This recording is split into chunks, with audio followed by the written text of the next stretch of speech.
So for this next video, we're going to be altering the FAQ page. For many of the templates, they have an FAQ page already in the website. So you can go into the FAQ file and you can leave the folder name as FAQ. And as you can see here, for contact, calendar, about, and FAQ, there's a default.html. They just named all of the pages default.html, but they're in different folders, so that's why they can do that. If it's too confusing, you can change the names. Make sure you change the links, which I will show you in a bit,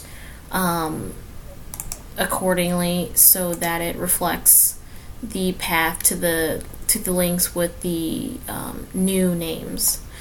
So for FAQ, we are going to actually delete what they have in the template or in the default website.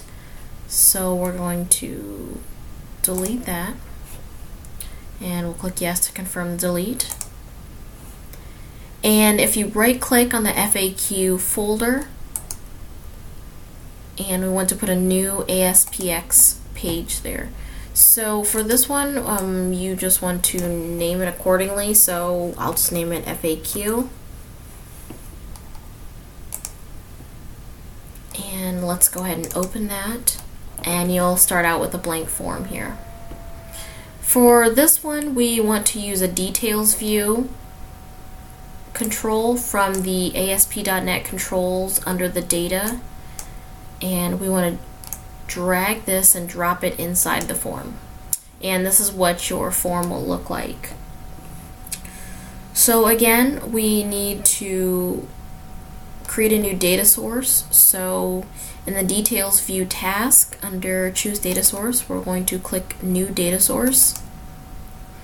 And again, we'll use the access database, and you can leave whatever default name that they've put in there. You can leave that in the namespace. Click OK, and you'll need to browse to the folder where you keep all of your files that show up here.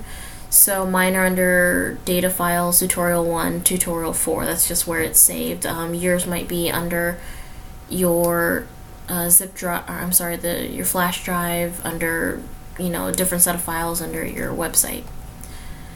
So I'm going to click the data folder, and I want the music store database, and click open. And once that is in there, click next.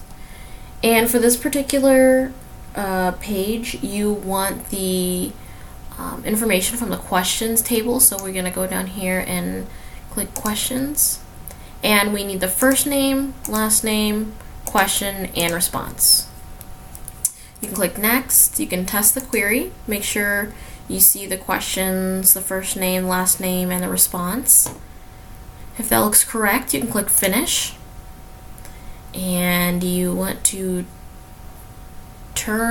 not want to turn on visual aids. So this is what your form should look like. We want to go ahead and go into these fields and edit them. So for first name, we're just going to edit this so it says first name. For last name, we want to edit this so we have last name. And question and response, if you want to put capital R and capital Q for the first letter in each of the headers, then you can do that, but I'm not going to do that for the tutorial.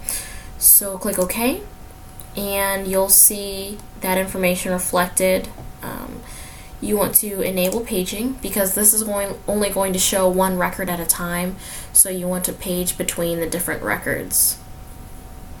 So once you have that configured, you want to go ahead and apply the template. So go up to the top here, click Dynamic Web Template, attach Dynamic Web Template,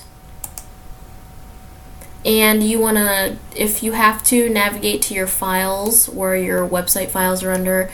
It should already pop up since you've already used some of the files for your website. So we want to click Master, click Open, and your pop-up boxes will show up, and you want to click yes to continue with the attachment, OK to match the editable regions, and this is, you can X out of this or click no. And it also indicate that one file has been updated.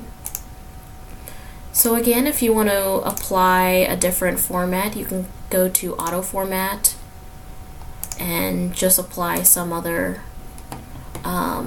scheme to the details view. So once you have that, you want to save everything. You'll do an F12 and you'll be able to see this in the browser, and you should be able to click between